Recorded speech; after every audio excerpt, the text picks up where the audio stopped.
नमस्कार, मी सागर अलकुंटे आपणा सर्वांचं मॅक्स महाराष्ट्रामध्ये स्वागत करतो। मराठा आरक्षणाला घेऊन गेले अनेक महिने जे आहे महाराष्ट्राचं राजकारण जे आहे ते तापलं होतं आणि आत्ता काही वेळापूर्वी विधानसभेमध्ये मुख्यमंत्री एकनाथ शिंदे यांनी आपलं भाषण जे आहे ते पूर्ण केलेलं आहे। मी बाळासाहेबांचा आणि दिघे साहेबांचा शिवसैनिक आहे आणि मी छत्रपती शिवाजी महाराजांची जी शपथ घेतली होती ती अवघ्या 3 महिन्यामध्ये पूर्ण केलेली आहे आणि मराठा समाजाला आरक्षण दिलेलं आहे अशा पद्धतीची जी भूमिका आहे ती भूमिका त्यांनी त्यांच्या भाषणामधनं मांडलेली आहे। या सगळ्या संदर्भामध्ये आपल्याशी बोलण्यासाठी काही मराठा बांधव जे आहेत, समन्वयक जे आहेत ते आपल्या सोबत आहेत। मराठा समाजाला आरक्षण मिळालं का? या ठिकाणी मराठा समाजाला आरक्षण मिळालेलं नाही आहे। ही केवळ सरकारने मराठा समाजाची केलेली फसवणूक आहे। 10% आरक्षण हे कुठल्याही परिस्थितीत 50%ची मर्यादा ओलांडणारं आहे, त्यामुळे ते सुप्रीम कोर्टात टिकणार नाही। आम्ही ओबीसीमधनं मराठा समाजाला आरक्षण मागत होतो, त्याच्याबद्दल त्यांनी ब्रशब्द काढला नाही। कुठल्याही समाजाला धक्का न लावता आरक्षण देतो म्हणले, याचा अर्थ असं होतो की आम्हाला ओबीसीमध्ये त्यांनी समावेश केलेला नाही आहे। आम्हाला आता त्यांनी स्वतंत्र प्रवर्ग केलेला आहे आणि तो प्रवर्ग सुप्रीम कोर्टात टिकणार नाही आणि त्या ठिकाणी जाऊन आमची पुन्हा फसवणूक होणार आहे। मागच्या सरकारने जेव्हा असंच 12% आणि 13% आरक्षण दिलं होतं त्यावेळेस देखील एकनाथ शिंदे फडणवीसांच्या खाली काम करत होते, त्यावेळेस देखील असंच आरक्षण दिलं आणि ह्यांचीच पिल्लावळावर सुप्रीम कोर्टामध्ये जाऊन त्यांनी आरक्षणाला चॅलेंज केलं आणि महाराष्ट्रातलं हे मिळालेलं आरक्षण हे त्यावेळेस सुप्रीम कोर्टाने रद्द केलेलं आहे। त्यामुळे हे जे सांगताय ती शुद्ध फसवणूक आहे मराठा समाजाची। खरं तर मुख्यमंत्री एकनाथ शिंदे यांनी शपथ घेतली होती की मी मराठा समाजाला आरक्षण देणार, मात्र कुठल्याही मागासवर्गीय समाजाच्या किंवा ओबीसी समाजाला आरक्षण, त्यांच्या आरक्षणाला धक्का लागणार नाही, मात्र मराठा समाजाला आरक्षण देणार। हे कसं, ह्याचं वारंवार मॅक्स महाराष्ट्र पाठपुरावा करत होतं। त्या प्रश्नासंदर्भामध्ये अनेक उत्तरं आपण शोधत होती। त्या उत्तरांचं, त्या प्रश्नाचं जे उत्तर आहे ते आज आपल्याला मिळाल्यासारखं असं वाटते। मराठा समाजाला खरं तर ओबीसीमधून सरसकट कुणबी प्रमाणपत्र देऊन आरक्षणाची मागणी होती, ती मागणी पूर्ण न झाल्याची जी गोष्ट आहे ती आता समोर येते आहे। काय एकंदरीत आता तुमच्या सगळ्या मराठा बांधवांची पुढची भूमिका असते? संपूर्ण मराठा समाज या निर्णयाने नाराज होण्याची शक्यता आहे। जरांगे पाटलाची जी मागणी होती सरसकट ओबीसीतनं आरक्षण, आणि तेच आरक्षण मराठा समाजाला हवं होतं। आता सरकारने निवडणुका डोळ्यासमोर ठेवून बघा किंवा ओबीसीला दुखवायचं नाही हे प्रकार करून 10% दिलेलं आहे, पण हे सुप्रीम कोर्टात टिकत नाही आणि मराठा समाजाला आरक्षण ओबीसीमधनं दिलं तरच ते योग्य आहे। खरं तर वेगळ्याच पद्धतीने आरक्षण द्यायचं होतं। 10% जे आरक्षण आहे ते दिले गेलेले आहेत, हेच करायचं होतं तर हे पूर्वी करता आलं असतं। इतके दिवस वेळ घेण्याची काय गरज होती आणि असं विशेष अधिवेशन बोलवून काय त्यातनं विशेष गोष्ट साध्य करण्यात आली? काही नाही, राजकारण्यांची आत्ता सगळी मतांची गोळाबेरीज करण्याची तयारी चालू आहे। या ठिकाणी कोणत्याही एक विशिष्ट एका समाजाकडनं बोलण्याची कोणाची तयारी नाही आहे। आज आपण बघितलं तर मुख्यमंत्री हे मराठा समाजाकडनं आहेत, उपमुख्यमंत्री मराठा समाजाकडनं आहेत, ह्यातले बरेचपैकी मंत्री हे मराठा समाजाचे आहेत, पण एकतर्फी कोणालाही बोलण्याची हिंमत नाही आहे। आणि आज अपेक्षा होती की बाबा यातनं काहीतरी निर्णय निघेल, पण आपण आत्ता सगळ्यांनीच पाहिलं की याच्यातनं कुठलाही निर्णय निघालेला नाही आहे। आणि जी महत्त्वाची मागणी होती जरांगे पाटलांची की आणि सर्व मराठा समाजाची की सगळे सोयरे ही जी अंमलबजावणी होणे हे महत्त्वाची होती, पण त्या बाबतीत कुठलाही निर्णय झाला नाही। त्यात त्यांनी सांगितलं की 6 लाख त्याच्यात हे आलेले आहेत, त्रुटी आलेल्या आहेत, त्यात ते सगळ्या बघून मग याच्या पुढचा निर्णय घेतला जाईल। तो कुठल्याही मराठा समाजाला मान्य नाही आणि याच्या ठिकाणी आज जरांगे पाटील त्यांची भूमिका स्पष्ट करतील आणि त्यानंतर उद्या मराठा समाज रस्त्यावर उतरल्याशिवाय राहणार नाही। खरं तर जी मराठा समाजाची मूळ मागणी होती जरांगे पाटलांची, ज्या मागणीला घेऊन आंतरवाली सराटणीपासून मुंबईपर्यंतचा जो प्रवास आहे जरांगे पाटलांनी केला, 27 जानेवारीच्या दिवशी मराठा समाजाला आरक्षण मिळालं म्हणून गुलाल उधळण्यात आला। तो गुलाल नक्की विजयाचा होता का? त्या संदर्भामध्ये आजच्या दिवशी काय मत व्यक्त करा? पूर्ण अर्धसत्य होतं, पूर्ण सत्य ते आलंच नाही। कारण त्यावेळेला सरकारला फक्त एक वेळ पाहिजे होता की जो वेळ त्यांना हा सगळा जो काही निर्णय घेण्याच्या प्रक्रियेमध्ये लागणार होता त्यासाठी केलेली ती एक तात्पुरती व्यवस्था होती ती सरकारने केलेली। कारण तो जो काही निर्णय होता तो जर खरोखर असा असता जो आम्हाला हवा आहे की ज्याच्यामध्ये सगळे सोयरे असेल, ओबीसीमधून आरक्षण असेल, हा जर मुद्दा असता तर आज सरकारने मग परत 10%चं आरक्षण कशाला दिलं आणि तेही समजा 50%च्या वरती जाणारं आरक्षण का दिलं? जर आमच्या मागण्या तुमच्याकडे अगदी ठामपणाने मांडलेल्या होत्या की आम्हाला ओबीसीमधून पाहिजे, आमचा सगळे सोयऱ्यांचा विषय आहे, तोसुद्धा आमचा तुम्ही लावून म्हणजे तोही मार्गी लावला पाहिजे, हे जर 2 मुद्दे आमचे तुम्हाला वारंवार सांगण्यात आलेले आहेत तर ते मुद्दे डावलून तुम्ही आज अधिवेशन बोलवून हे सगळं करायची काय गरज होती? जर तेच मुद्दे होते तर तेच मुद्दे तुमच्या या अधिवेशनाच्या काळात पण तुम्ही मांडले पाहिजे होते। म्हणजे थोडक्यात सरकारने ही सगळी गोष्ट केवळ त्यांना तो एक वेळ मिळावा मधल्या काळामध्ये या सगळ्या चर्चेसाठी म्हणा किंवा या सगळ्या गोष्टींसाठी यासाठी केलेली ती एक तात्पुरती व्यवस्था होती, याच्या पलीकडे नाही. खरं तर आरक्षण ज्या मागासवर्गीय आयोगाच्या शिफारसीनंतर देण्यात येणार होतं त्यांच्याकडनं जे सर्वेक्षण झालं त्या सर्वेक्षणावर अनेक प्रश्नचिन्ह जे आहे ते उपस्थित करण्यात आले. ह्याच्यामध्ये ओबीसी असेल, मागासवर्गीय समाज असेल किंवा मराठा समाज असेल, यांनी सगळ्यांनी मिळूनच त्या एकंदरीत सर्वेक्षणावर प्रश्नचिन्ह उपस्थित केलेले आहे आणि त्या सर्वेक्षणामुळेच आजचा जो निकाल येणं अपेक्षित होतं त्याच्यामध्ये अपेक्षित निकालाप्रमाणे जो निकाल आला नाही ह्याच्याकडे तुम्ही कसं पाहता? नाही, असं आहे की क्युरेटिव्ह पिटिशन सरकारने दाखल केले. ते कशासाठी केलं की गायकवाड समितीने जे 12 आणि 13% आरक्षण दिले ते आरक्षण आजही सर्वोच्च न्यायालयाने फेटाळल्यामुळं क्युरेटिव्ह पिटिशनच्याद्वारे ते आरक्षण मिळावं, तेच आरक्षण लागू व्हावं असं एका बाजूला सरकारने त्यांचे प्रयत्न चालू ठेवलेत, बरोबर. मग ते करत असताना क्युरेटिव्ह पिटिशनचा निकाल अजून आलेला नाही.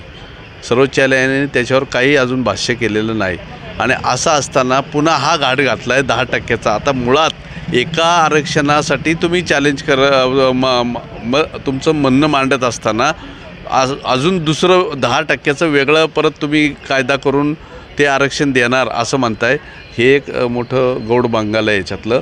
आणि सरकारला मराठा समाजाची जी काही मागणी आहे त्याच्यावरती सरकारने अधिवेशनामध्ये त्या प्रश्नावर म्हणजे जी OBC-मधूनची जी मागणी आहे त्या मागणीवर सरकारने चर्चाच केलेली नाही. म्हणजे अधिकृतपणे त्यांची अंतर्गत काही चर्चा झाली असेल पण अधिकृत केलेली नाही आणि ती अधिकृत चर्चा व्हायला पाहिजे होती. OBC समाजाच्या बांधवांना देखील त्याच्यामध्ये समाविष्ट करून त्यांची जनगणना किंवा लोकसंख्येचं काय जे आत्तापर्यंतचे अहवाल आहेत ते समोर येऊन त्याच्यावर चर्चा व्हायला पाहिजे आणि मग साधक बाधक चर्चा होऊन सर्वसमावेशक त्याच्यावर विचार होऊन या समाजाला आणि त्या समाजाला देखील त्यांना धक्का न लागता हे समाजाला मराठा समाजाला OBC-तून आरक्षण देता येतं. तशा पद्धतीचं आम्ही मांडणी केलेली आहे. OBC समाजाचं आत्ताचं आरक्षण हे जादा आहे याच्यावरती सुद्धा कोर्टामध्ये याचिका दाखल झालेल्या आहेत आणि असं असताना केवळ हा फार्स आहे. सरकार काहीतरी वेगळ्याच पद्धतीने करतं आहे. प्रत्येक गोष्टीचे सर्वोच्च न्यायालयाचे असतील किंवा हायकोर्टाचे निकाल वेगवेगळ्या विषयातले सरकारने काय मान्यच केलेत असं काही नाही आहे. सरकार हे त्यांच्या पद्धतीने काम करतं. ॲक्च्युली सरकारने हे सगळे जर निकाल कुठले जर मान्य करायचे असतील तर सगळे करावेत, अन्यथा मग एक करायचं आणि एक नाही करायचा सोयीस्कर आणि आम्ही असं करू आम्ही तसं करू हे सगळं फक्त दिशाभूल आहे आणि मराठा समाजाचा अंत पाहिला जातो आहे. खरं तर 6 लाख ज्या हरकती तक्रारी आहेत त्या दाखल झालेल्या आहेत. एकंदरीत जो 27 जानेवारीला अध्यादेश काढला होता त्याच्यावर निर्णय घेणे इतक्या लवकर शक्य नाही आहे असं देखील उल्लेख जो आहे भाषणामध्ये विधानसभेमध्ये मुख्यमंत्री यांनी केलेला आहे. कायदा करणं गरजेचं होतं आणि हा कायदा व्हावा, सरसकट मराठा समाजाला आरक्षण मिळावं आणि सगळे सोयऱ्यांच्या संदर्भातला जो कायदा आहे तो पास व्हावा अशी मूळ मागणी होती. मात्र 6 लाख हरकती नोंदी ज्या आहेत त्या आलेल्या आहेत त्यामुळे याचा निर्णय लगेच होऊ शकत नाही असं मुख्यमंत्र्यांनी सांगितलं. या ठिकाणी 6 लाख जरी हरकती सूचना आल्या होत्या आमचं म्हणणं तेच होतं की जर त्या आल्या होत्या तर त्यानंतर अधिवेशन बोलवायचं होतं. तुम्हाला कायदा करायला आम्ही सांगितलं होतं 15 तारखेच्या आधी. 15 तारखेच्या आधी विशेष अधिवेशन घेऊन हेच कायद्यात रूपांतर करा म्हणून सांगितलं होतं. हरकती सूचना या सरकारने OBC नेत्यांशी किंवा इतर समाजाशी समजून सांगून किंवा मराठ्यांना आरक्षण किती आवश्यक आहे हे सरकारने पटवून देण्याची आवश्यकता होती. मराठा समाज तर पहिल्यापासून 40 वर्ष आले मागतोच आहे आरक्षण, पण मराठा समाजाला आरक्षण मिळण्यासाठी सरकारची जी सकारात्मक भूमिका पाहिजे होती ती मिळालेली नाही आहे आणि ती सरकारने भूमिका घेतलेली नाही आहे आणि सरकारने केवळ हे फसवणूक केलेली आहे की तुमचं 6 लाख हरकती आल्या त्यामुळे आम्ही तिथं काही करू शकत नाही म्हणून सगळे सोयऱ्यांचा आम्ही उल्लेख केला नाही आणि आम्ही कायदा करू शकत नाही म्हणून आम्ही तुम्हाला वेगळं 10% आरक्षण देतो जे आयुष्यात टिकणार नाही आहे. अशा पद्धतीने फसवणूक करून या ठिकाणी मुख्यमंत्र्यांनी आणि सरकारने स्वतःची चमकोगिरी केलेली आहे. खरं तर पूर्वी आघाडी सरकारमध्ये आणि नंतर युती सरकारमध्ये मराठा समाजाला जे आहे आरक्षण देण्यात आलं, मात्र ते नंतर कोर्टामध्ये टिकलं नाही आणि तशाच पद्धतीचं काहीसं जे काम आहे आता पुन्हा जे आहे शिंदे सरकार ज्यांना म्हटलं जातं आत्ताच्या महाराष्ट्र सरकारला, तर त्यांनी काय असं वेगळं केलं? पहिलेच पाडे 55 गिरवायचं काम झालं आहे का असं तुमची भावना आहे? एवढे मोठमोठे मराठा क्रांती मोर्चे खूप मोठे झाले. फडणवीसच्या काळात पण झाले, शिंदे सरकारच्या काळात पण झाले. एवढे मोठे मोर्चे कुठल्याही समाजाने आरक्षणासाठी केले नाही, पण मराठा समाजाचे सरकार का अंत पाहत आहे का समजत नाही. कारण आता आंदोलन करून करून समाजसुद्धा आता मी झालं तरी पण परत उद्यापासून जरांगे पाटील काय म्हणतात परत एकदा समाज उभा राहील. पण समाजावर हा अन्यायच आहे. कारण खूप मोठे मोर्चे काढून खूप लोकांनी बलिदान दिलेले आहे. अण्णासाहेब पाटलापासून बलिदान चालू आहे. तरी पण मराठा समाजाला अजून न्याय मिळत नाही. आज न्यायाची प्रतीक्षा होती. आज न्याय मिळेल असं वाटलं होतं. परत एकदा सरकारने मराठा समाजाला फसवलेलं आहे. समाजाच्या तोंडाला परत पानं पोचलेले आहे. त्यामुळं समाज परत एकदा नाराज स्थितीत आहे समाज. शेवटचा प्रश्न, आज ज्या पद्धतीने म्हणजे हिवाळी अधिवेशनामध्येच हा विषय जो आहे तो निकाली निघणं खरं तर गरजेचं होतं. मात्र त्याच्यानंतर अनेक आंदोलनं जे आहे जरांगे पाटलांकडनं करण्यात आली. अखेर मुंबईपर्यंत जो आहे अंतरवालीकडून मोर्चा निघाला आणि विशेष अधिवेशन आम्ही मराठा समाजाच्या बाबतीत आरक्षण देण्यासाठी घेणार आहोत असं मुख्यमंत्र्यांनी हिवाळी अधिवेशनाच्या शेवटच्या दिवशी जे आहे जाहीर केलं होतं. हे विशेष अधिवेशन घेतल्यानंतर मराठा समाजाच्या हाताला काही मिळालं आहे का आणि मिळालं नसेल तर त्याची कारणं काय आहेत आणि येत्या काळात जर का ते मिळणार असेल तर ते कधी मिळेल? या ठिकाणी आरक्षण द्यायचं का नाही हा सरकारचा प्रश्न होता. परंतु सरकार मनोज जरांगे पाटलांची कुठलीही मागणी पूर्ण करू शकलेली नाही आहे. आणि मुळात मराठा समाजाची आणि मनोज जरांगे पाटलांची मागणी होती की ते OBCमध्ये मराठा समाजाला आरक्षण पाहिजे.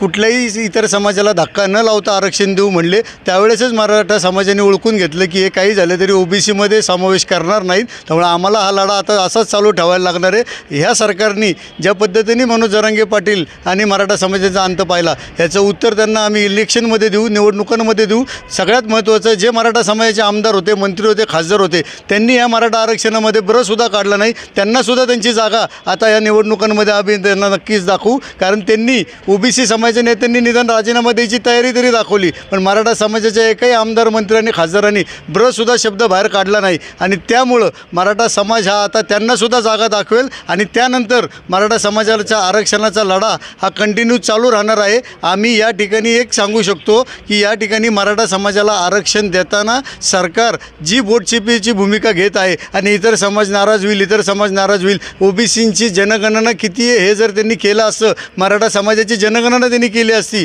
इतर समाजाची जनगणना केली असती तर सरकारपुढं हा प्रश्न उभा राहिला नसता. सरकारला निवडून येण्याची भीती आहे की परत आपण निवडून येऊ का, तर आता नक्कीच मराठा समाज त्यांना त्यांची जागा दाखवेल. खरं तर मराठा आरक्षणाचा विषय घेऊन गेले अनेक महिने जे आहे संघर्ष चालू आहे. या सगळ्याच्या दरम्यान सरकारमध्ये मंत्री असणारे जे घटक आहेत त्याच्यामध्ये प्रवीण दरेकर असतील किंवा गिरीश महाजन असतील, यांनी जरांगे पाटलांची समजूत गिरीश महाजन देखील काढण्यासाठी गेले होते. यांनी तर स्पष्ट सांगितलं होतं की मराठा समाजाला OBCमधून सरसकट कुणबी प्रमाणपत्र देऊन आरक्षण देता येणार नाही. हे पूर्वीच त्यांनी स्पष्ट केल्यानंतर देखील हा सगळा जो घाट आहे हा घालण्यात आला. ह्याच्या मागची काय कारणं वागतात? कारण का पुढं परत ह्याच गोष्टी चालणार आहेत. तुम्ही एक बघितलं असेल तर जे काही समन्वयक सरकारच्या माध्यमातून येत होते जरांगे पाटलांना भेटायला, त्यातही बदल होत गेला. आधी कोणी वेगळं येत होतं. आधी तुम्ही आता जसं म्हणले की पहिले दरेकर आले, महाजन आले, बच्चू कडू आले, मंगेश चिवटे आले, असे बरेच लोक मध्यस्थी म्हणून आले. आपले सामंतसाहेब असतील. पण याच्यातनं प्रत्येकाचे आल्यानंतर वेगवेगळ्या भूमिका होत्या, वेगवेगळ्या त्यांनी विषय मध्यस्थी म्हणून मांडले आणि त्यातनं आपण आज जर बघितलं तर कुठलंच काहीच निष्पन्न झालेलं नाही आहे. त्यामुळे फक्त एक काहीतरी खोडसळपणा म्हणता येईल असंच आता आमच्या युवकांना हा शब्द वापरू शकतो. अजून वापरायला खूप काही शब्द आहेत परंतु आत्ता ते वापरणं योग्य राहणार नाही. उद्या जरांगे पाटील काय भूमिका घेतात त्यानंतर आपण ठरवूयात की नक्की पुढची भूमिका काय मांडायची. खरं तर छत्रपती शिवाजी महाराजांची शपथ घेऊन मी मराठा समाजाला आरक्षण देणारच, मात्र कुठल्याही मागासवर्गीयांच्या किंवा ओबीसीच्या आरक्षणाला धक्का न लावता देणार असं मुख्यमंत्र्यांनी सांगितलं होतं. आणि तसंच काहीसं आरक्षण देण्याचं काम जे आहे ते मुख्यमंत्र्यांनी केलं असं त्यांच्या भाषणातून त्यांनी स्वतः सांगण्याचा प्रयत्न केला. मात्र या सगळ्या मराठा बांधवांशी बोलताना असं लक्षात आलं की पूर्वीचेच पाडे 55 हे गिरवण्याचा प्रयत्न जे आहे ते मुख्यमंत्र्यांकडून करण्यात आलेला आहे. खरंच मराठा समाजाला आरक्षण मिळालं का? आणि 27 जानेवारीच्या दिवशी मुंबईमध्ये जो गुलाल उधळण्यात आला हा गुलाल खरं तर सकारात्मक लागला का हे पाहणं महत्त्वपूर्ण ठरणार आहे. आणि येत्या काळात सगळ्या सोयरे ह्या शब्दाला घेऊन कायदा होईल का हे देखील पाहणं महत्त्वपूर्ण ठरणार आहे. मॅक्स महाराष्ट्रासाठी मी सागराल कुंटे, पुणे.